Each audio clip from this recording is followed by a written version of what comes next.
Chaque jour, médite la parole de Dieu et devient de plus en plus sage avec les proverbes.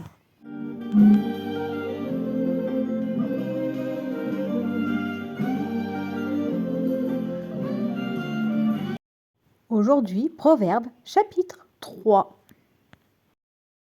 Comment posséder la sagesse? Mon enfant, n'oublie pas mon enseignement, garde mes commandements dans ton cœur. Si tu les gardes, tu vivras longtemps et tu seras heureux. Sois toujours bon et fidèle. Attache ces qualités à ton cou, écris-les sur ton cœur. Alors Dieu et les hommes t'aimeront et tu réussiras. Ne t'appuie pas sur ton intelligence, mais de tout ton cœur, mets ta confiance dans le Seigneur. Reconnais-le dans tout ce que tu fais, et lui, il guidera tes pas. Ne pense pas que tu es sage, mais respecte le Seigneur et éloigne-toi du mal. Cela guérira ton corps et te donnera des forces. Honore le Seigneur en lui offrant ce que tu as. Donne-lui la première part de tes récoltes. Alors tes greniers seront pleins de grains et tu manqueras de place pour ton vin. Mon enfant, ne repousse pas les avertissements du Seigneur.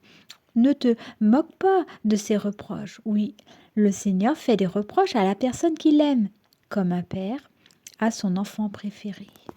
La sagesse rend heureux. Ils sont heureux, tous ceux qui ont trouvé la sagesse et deviennent intelligents. Il vaut mieux la posséder que de posséder de l'argent. Ses avantages sont plus importants que l'or. La sagesse est plus précieuse que les bijoux. On ne peut rien désirer de meilleur. Elle donne une longue vie aux humains.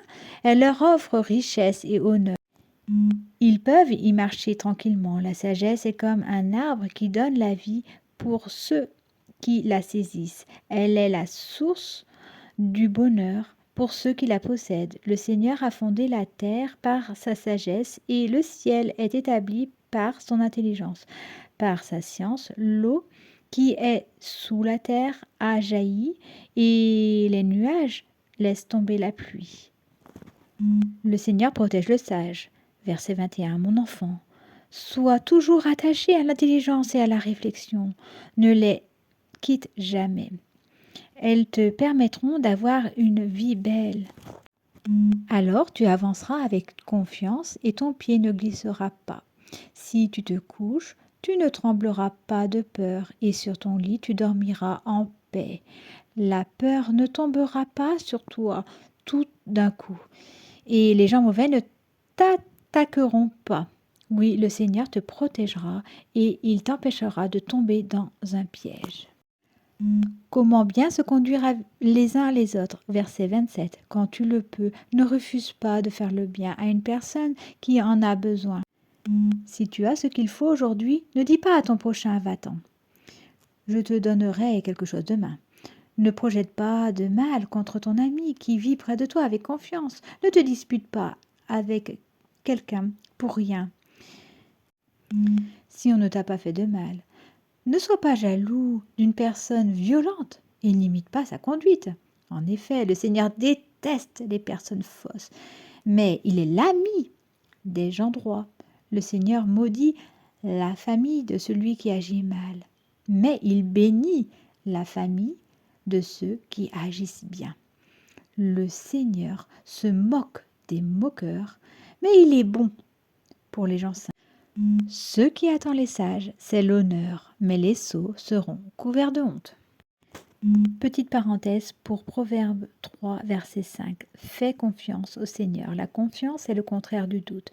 Si tu crois en Dieu de tout ton cœur, tu lui remets tes soucis et tes craintes.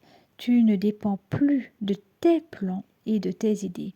Comme tu es l'enfant de Dieu, tu es sûr que ton Père céleste t'aime et veillera toujours sur toi, tous les jours. Quoi qu'il arrive, demande au Seigneur de t'aider et crois qu'il va le faire.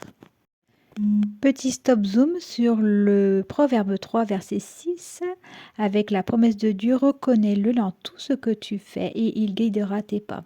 Si tu parles au Seigneur de tes espoirs, de tes projets, il te promet de te guider sur la bonne direction. Mais Dieu ne veut pas seulement que nous lui parlions de nos plans, il désire avant tout que nous soyons prêts à accepter sa volonté dans notre vie.